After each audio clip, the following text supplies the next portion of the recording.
tuned in to The Andrew Lawton Show. We'll talk about what Saskatchewan is doing here. I also want to talk about the fuel tax issue in Alberta. Kris Sims is our regular Monday correspondent, but obviously we don't have a Monday show this week, but it had been too long since we had heard from her, so we wanted to bring her on for a rare Tuesday appearance, the Alberta director for the Canadian Taxpayers Federation. Kris, always a pleasure. Thanks for coming on, and Happy New Year. Happy New Year. Thanks for having us again. So let's talk here about what Saskatchewan is doing. I just laid the groundwork here, but effectively, are they in legally iffy territory here, or are they pretty soundly protected? That's a great question. I think we're in kind of newer territory. We've got an actual, we often hear people at the Taxpayers Federation email us and say something like, I'm not going to pay my taxes this year, or damn this government, which, we appreciate that passion. Oh, you got my email. Good. Yeah. Thanks so much for responding to our survey. So what we find interesting here is that we've got the premier saying it. So now there's a heck of a lot more on the table. And what's really neat to see is that Premier Scott Moe has really kind of got this confidence about him now. And I like to think that it's often due to the fact that we have Danielle Smith as the Alberta premier right next door. And so the two of them, I think, are kind of in a bit of a competition with each other on who can stand up to the Trudeau government faster and more. And so what's interesting with Saskatchewan is that they have a crown corp when it comes to their power regulation and power delivery. Now, quite often we don't like crown corporations because they can wind up being monopolistic. You don't have any competition and it can go sideways. But with the fight with Ottawa, it's been very useful for him to be able to do that. So much so that we've got Danielle Smith kind of going, maybe we should create a temporary form of an Alberta Crown Corporation just as a mechanism to fight Trudeau's attack on our energy sector. And so I think we're in pretty new territory here. I'd have to think long and hard about when the last time was that a provincial leader stood up with this kind of force saying, I'm refusing to collect your federal tax within my jurisdiction. We know that Quebec must have said something like this at some time in the past, but this is definitely something big and bold coming from the West. Yeah, I would agree. And I think that in the context of what Saskatchewan's doing here, they're really doing an end run, and a very creative end run around the federal government. I'd say something analogous would be when Alberta said we are not going to devote police resources to enforcing the gun grab. It was really a move the federal government hadn't anticipated, and kind of what was a bit checkmated on this. I'll ask you then in the context of how this competition benefits people, because I agree. I mean, this one-upsmanship between Alberta and Saskatchewan is great. I was in, I want to say it was Pigeon Forge or Gatlinburg. It was one of these like tourist trap towns in Tennessee once. And they had a dollar store, and then you drive a little bit down the street and there was a 99-cent store. And across from that, there was a 98-cent store.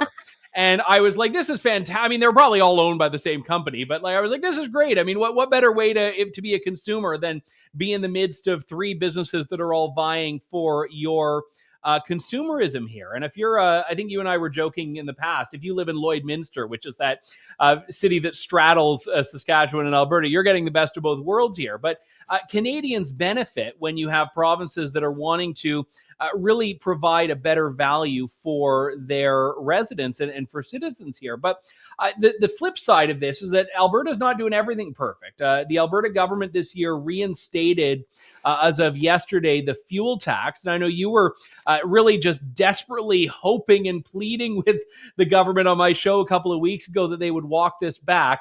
They didn't. So first off, how much is this for Albertans?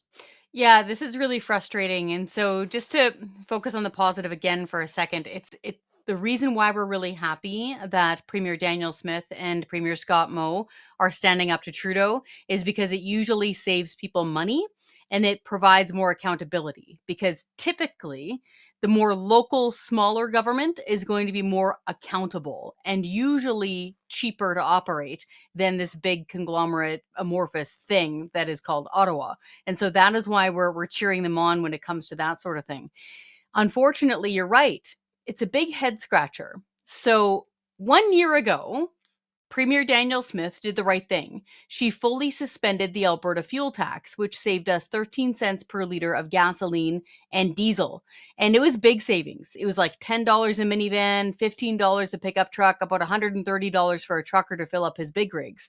When you add it all up province-wide, it was saving around $100 million a month. So big time savings. Now, technically, yes, it was tied to the price of a barrel of oil. And when they announced the fuel tax suspension, they said, hey, if the price of oil drops below a certain threshold, we're going to partially reimpose this tax. So that's the math part. But the politics part a year ago is when the premier announced why she was doing this. And the why matters here. She said she was doing this because people were struggling to afford the basics, because inflation was still a huge problem, and because Prime Minister Trudeau is obsessed with increasing his federal carbon tax. So she saw this as kind of a shield against Ottawa. None of that stuff has changed. In fact, it's getting worse. Trudeau is going to jack up the carbon tax in just a few weeks' time.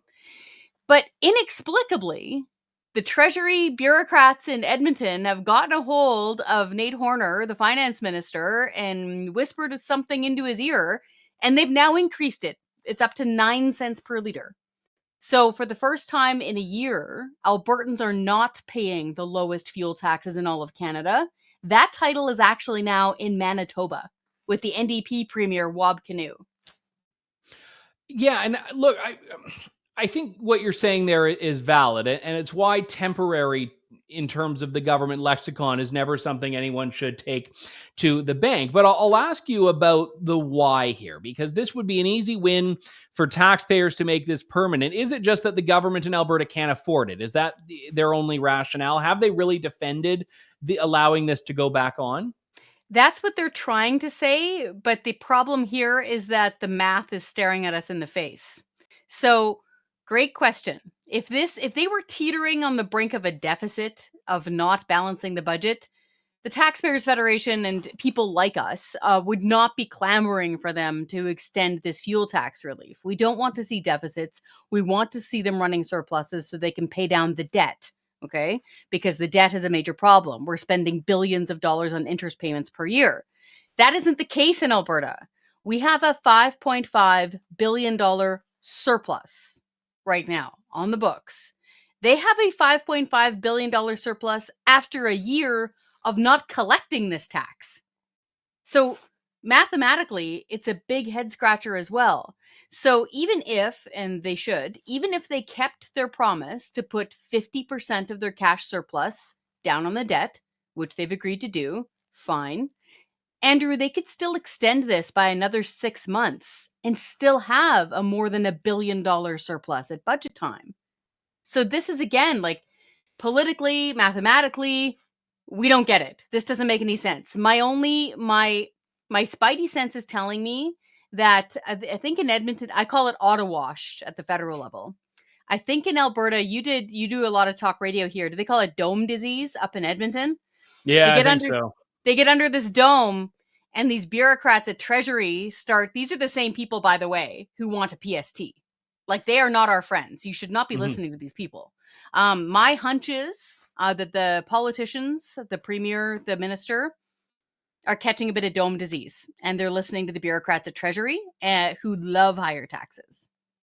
Well, maybe we're overdue for another Red Lobster Accord, which if you don't get the inside joke, I'll explain it again later. We have explained it in the past. I don't know if we've shown the famous picture, but send the invitation. We need another conference. Yeah, we have the Red Lobster Accord. All right, Kris Sims, we will talk to you next Monday. Thank you so much, as always, for your time. Happy New Year. Thanks for listening to The Andrew Lawton Show. Support the program by donating to True North at www.tnc.news.